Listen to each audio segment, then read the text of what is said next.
আজকে আপনাদেরকে আমি দেখাবো যে মিনি সফটওয়্যারে কিভাবে মিনি মার্কার করতে হয়। তো চলুন আমরা দেখে নেই। সর্বপ্রথমে আমরা যে মিনি X9 সফটওয়্যার ওটাতে ঢুকলাম, ওটা ওপেন করলাম। ওপেন করার পর আমরা এখান থেকে একটা ফোল্ডারে যাব। যে ধরেন আমরা এই যে এই প্যাটার্নটা নিচ্ছি 70-এর, এই প্যাটার্নটা নিলাম, অল করে দিলাম। অল করে দেওয়ার পরে যে প্যাটার্ন নিলাম, এটা নেওয়ার পর আমরা এখানে রেশিও দিলাম সবগুলো 1 1 1 1 1 ধরেন 2 করে দিলাম, 2 করে দিলাম সবগুলো রেশিও।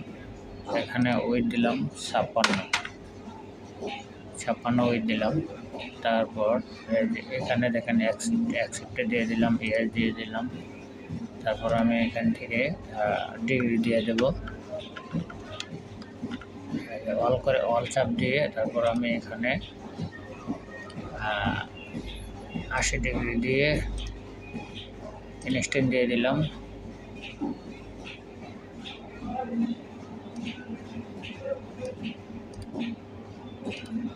ওকে দিলাম। ওকে দেওয়ার পর আমরা এখান থেকে এই যে এই অপশনটাতে যাব। আমি এখান থেকে আমরা 1 মিনিট দিলাম। 1 মিনিট দেওয়ার পর ওকে দিলাম। আমার এখন মার্কারটা হচ্ছে এখন।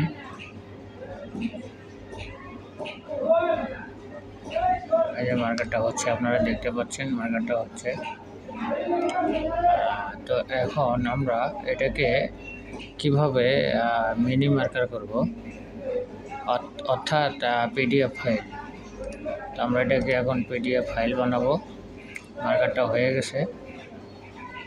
এই যে আমরা ফাইলে ঢুকবো। ফাইলে ঢোকার পর এখান থেকে এই যে মার্কার রিপোর্ট, এই মার্কার রিপোর্টে চলে আসবো। মার্কার রিপোর্টে একটা ক্লিক দেবো। দেওয়ার পর এইখানে দেখেন এই যে এক্সপোর্ট পিডিএফ, এটার উপর একটা ক্লিক দেবো।